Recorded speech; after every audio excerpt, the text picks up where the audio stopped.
नमस्कार, प्रणाम।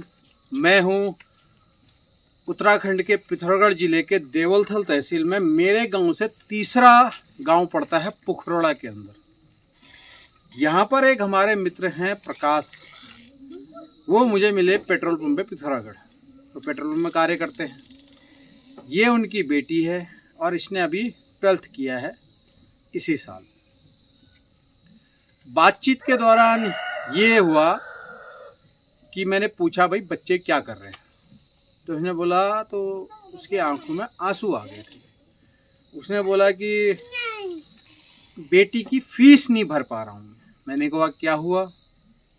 बोला बेटी पढ़ने में बहुत अच्छी है, अभी कंप्यूटर भी कर रही है, कहीं पे जाके कोर्स भी कर रही है। यहाँ लोकल में ग्रामीण में बहुत कम छोटा सा सेंटर है, CSC सेंटर देवलथल में, जो इस कस्बे का एक हेडक्वार्टर है और वहीं पे काम भी करती है, लेकिन मैं उसके पैसे नहीं भर पा रहा हूँ। अब कहानी ये बनी है कि हम उत्तराखंड के मूल निवासी, यहाँ पर ये उत्तराखंड हमारे लिए बना, और आज क्योंकि ये सिर्फ जनरल कैटेगरी में पैदा हुई, सिर्फ इसलिए इसको स्कॉलरशिप नहीं मिल रही है, इसके पास पैसा नहीं है। जब ये कॉलेज फीस भरने गई तो जो उन्होंने फीस बताई तो ये फीस नहीं भर पाई। इग्नू में इसने एडमिशन लिया तो 5,000 रुपये इसने जैसे तैसे एडवांस में पैसे लेके इसके पिताजी ने मालिक से इसकी फीस भरी है। अब यहाँ से पिथौरागढ़ जाने का लगता है 150 रुपया, वहाँ से कॉलेज जाने का लगता है 30 रुपया, 180 रुपया जाना, 180 रुपया आना। अभी बेटी बता रही है कि मैंने इग्नू की बुक्स नहीं मंगाई हैं सिर्फ इसलिए कि मेरे पास पैसा नहीं है। कितनी सोचने वाली बात है कि हम बाहर के लोगों को यहाँ पर पूरी शिक्षा दे रहे हैं। अल्पसंख्यक के नाम पे जो बांग्लादेश से लोग आए हैं या यूपी, बिहार, अलग अलग स्टेट से यहाँ पे लोग आए हैं, उनके बच्चों के लिए फ्री एजुकेशन है। इस प्रदेश में पैदा हुई बेटी, इस प्रदेश में रहने वाला मूल नासिक, और ये अंत्योदय कार्ड है ना आपका, इनका अंत्योदय कार्ड है, राशन कार्ड अंत्योदय का है। और स्थिति ये है कि हम इसकी फीस नहीं भर पा रहे। तो मुझे भी बड़ा अजीब लगा। मैंने इसको बात की इससे, जब मैं यहाँ आया तो मैंने कहा कितने बजे तू घर पहुँचेगी?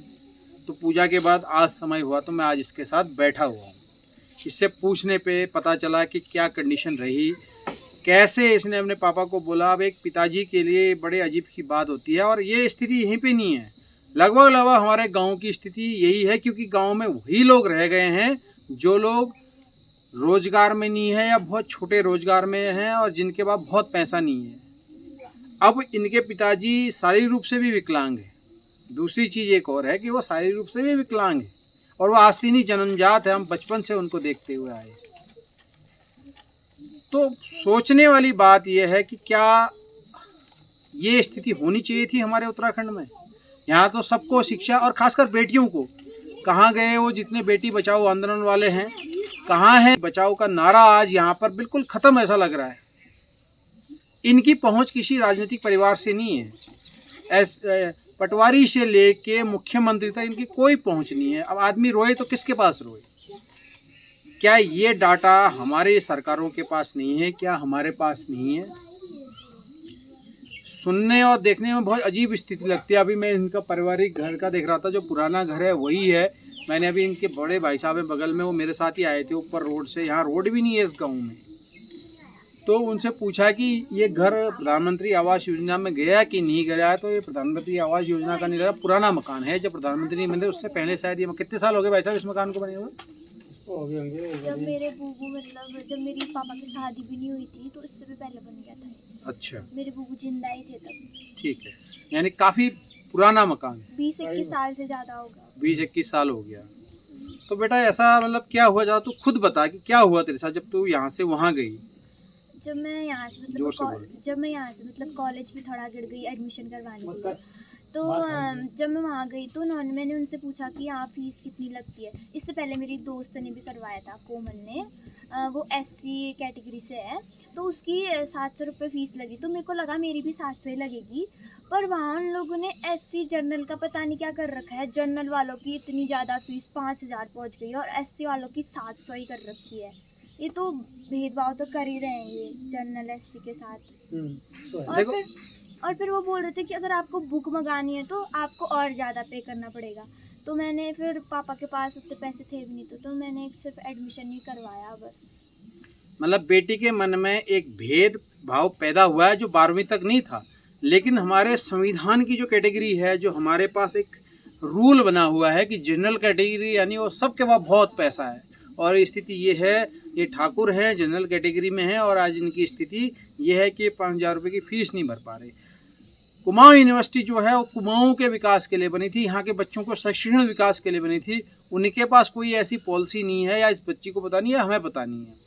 ये वहाँ से ये नहीं कर पाई, इग्नू से इसने भरा, तो इग्नू जो है राष्ट्रीय स्तर की यूनिवर्सिटी है, लेकिन उसमें भी जो कैटेगरी उन्होंने डाली है उसमें वो जनरल और SC ST डाली है। बच्ची को वो चीज़ें समझ में नहीं आ रही कि वो क्यों कर रखे हैं, हम जानते हैं उस चीज़ को। अब इसके मन में वो भेदभाव बैठ गया कि उनके साथ तो पैसा कम लिया जा रहा है, और हो सकता है कि वो SC वाले पैसे और संसाधनों में बहुत ऊपर हों, लेकिन उनकी फ़ीस कम है, इनके पास कुछ नहीं है। यानी ये सोच रही है कि मेरे को पढ़ने के लिए जो हमारा संविधान है, जो हमारी सरकार है, वो नहीं चाहती है। अभी इसके आंखों में आंसू आ रहे हैं वो चीज़ बताने में कि ये नहीं बता पा रही। अब पढ़ने की ललक इसके भी है, आगे बढ़ना, क्योंकि हर इंसान चाहता है कि अपने जीवन में थोड़ा सा आगे बढ़े। तो मैं आप लोगों से इतना ही कहना चाहूँगा कि इसकी जो फ़ीस है, जो भी सरकार में बैठे हुए लोग हैं, मैं उनको ब्लेम नहीं कर रहा हूँ, लेकिन कोई ना कोई ऐसा तरीका आप लोगों के पास होगा, या बनाइए उस चीज़ को जिसमें पूरे उत्तराखंड के मूल निवासी कम से कम पोस्ट ग्रेजुएट तक आज के समय पे, अब ये लड़की अगर पढ़ना चाहती है, आगे बढ़ना चाहती है, तो हम इसको आगे बढ़ा सकते हैं। तो कम से कम ऐसी पॉलिसी बनाइए और इम्प्लीमेंट कीजिए इस बच्ची के ऊपर। और 4वीं अगर आपके पास है, बाकी मैं आपसे ये रिक्वेस्ट करना चाहूँगा, जितनी भी जनता है, इसका जो 1 साल का खर्चा है वो नियर अबाउट 10,000 है। 3 साल की एजुकेशन है तो 30,000 रुपया है। इंस्टेंटली इसने 10,000 रुपये भरने हैं, आना जाना, और इसका जो एग्जामिनेशन की फ़ीस है वो सब लगा के, उसके बाद जो पैसा जो फंडिंग होगा, मैं आप लोगों से यही रिक्वेस्ट करने के लिए वीडियो बनाने का मेन मकसद यही था कि आप ये सोचिए कि हम उत्तराखंड वाले हैं कहाँ, आज क्या स्थिति हो गई है हमारी कि हमने बेटियों को नहीं पढ़ा पा रहे हैं। ये मेरे साथ, इसी के साथ नहीं है, इसके पिताजी के साथ नहीं है। आज मेरे पास तो संसाधन है, मैं तो अपने बच्चों को पढ़ा लूँगा, लेकिन जब कभी कल के दिन मेरी स्थिति ऐसी आएगी तो मैं कहाँ जाऊँगा। तो यहाँ पे क्यों नहीं हर मूल निवासी को फ्री शिक्षा का अधिकार अप टू पोस्ट ग्रेजुएट सरकार क्यों नहीं करती? उसका तो करे जो अंत्योदय में है, जो जनरल कैटेगरी में मैं मानता हूँ, जिनके पास पैसा है उनको मैं मान नहीं रहा हूँ कि उनके लिए नहीं मांग रहा हूँ, लेकिन जो बंदा खुद अंत्योदय में है वो कैसे, अब उसकी पारिवारिक स्थिति आप देख सकते हैं। यहाँ पे एक छोटा सा मकान है, उस मकान में आपकी स्थिति ऐसी है, तो कल के दिन इसके बच्चे भी आगे जाएंगे। अब अगर ये ट्रैक से हटते हैं तो कल के दिन हमारा ही तो नुकसान है। पॉलिसियाँ ऐसी क्यों नहीं बनती हैं हमारे के लिए? अभी मैं ST एरिया में गया था, वहाँ भी वही स्थिति है। हमारे जो ST वाले हैं वो गांव में ऐसे काम करके घूम रहे हैं, उनके विकास के लिए सरकार के पास कोई पॉलिसी नहीं है। उत्तराखंड हमारे लिए ही बना था, क्योंकि उस टाइम पे भी भेदभाव हो रहा था, अभी भी ये स्थिति है, देखिए आपके सामने है। मुख्य बात ये है कि आपसे रिक्वेस्ट है कि बिटिया की पढ़ाई के लिए आप एक फंड रेज कीजिए, मैं भी कर रहा हूँ, आप भी दान दीजिए, और इसी के खाते में आप डालिए। गूगल पे है बेटा तुम्हारा? पापा का है? नहीं, अभी किसी खाता है? आपका खाता है? हाँ, खाता है। आपका खाता है कहाँ है? स्टेट बैंक में? वो खाता का मुझे देना, और इसी के खाते के ऊपर आप पैसा ट्रांसफ़र कर सकते हो, ताकि ये बच्ची आगे पढ़ सके, अपनी फीस भर सके। जब तक सरकार कोई एक्शन ले, तो धामी जी तो यहीं से 20 किलोमीटर आगे से हैं, धामी जी तो यहीं के मुख्यमंत्री हैं।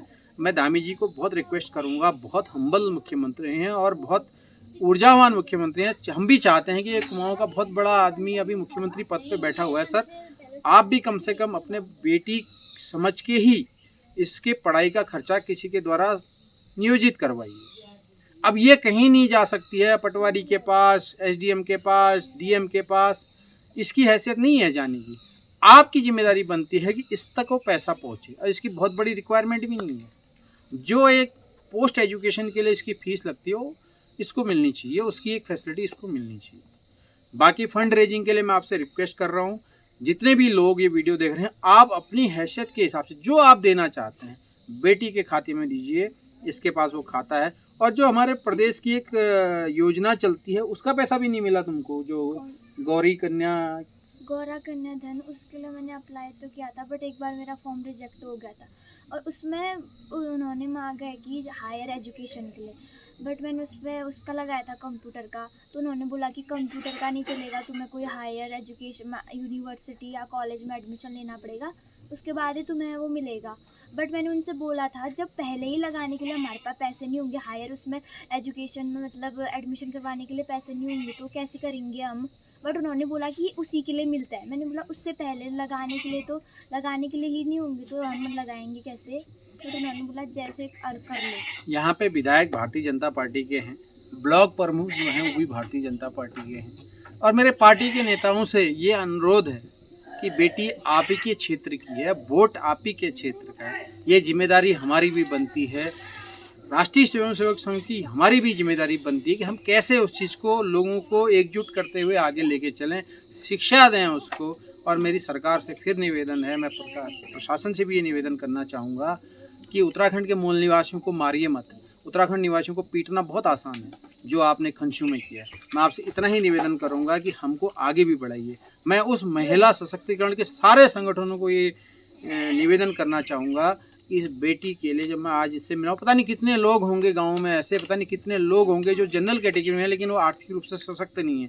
अच्छा, आपने अपना जो आर्थिक रूप से कमज़ोर सर्टिफिकेट वो बनाया है EWS का? अभी वो नहीं बनाया मैंने। वो क्यों नहीं बनाया? उसके बारे में पहले मुझे पता ही नहीं था। जब मैं आजकल वहाँ CSC में काम कर रही हूँ तो तब मुझे इन सब चीज़ों के बारे में पता चल रहा है। इससे पहले मुझे बताया नहीं था। स्कूल में कभी नहीं बताया? मुझे नहीं बताया। ये एक बहुत बड़ी कमी है कि जो स्कूल हैं उनकी एक जिम्मेदारी बनती है कि EWS के बारे में बताया जाए।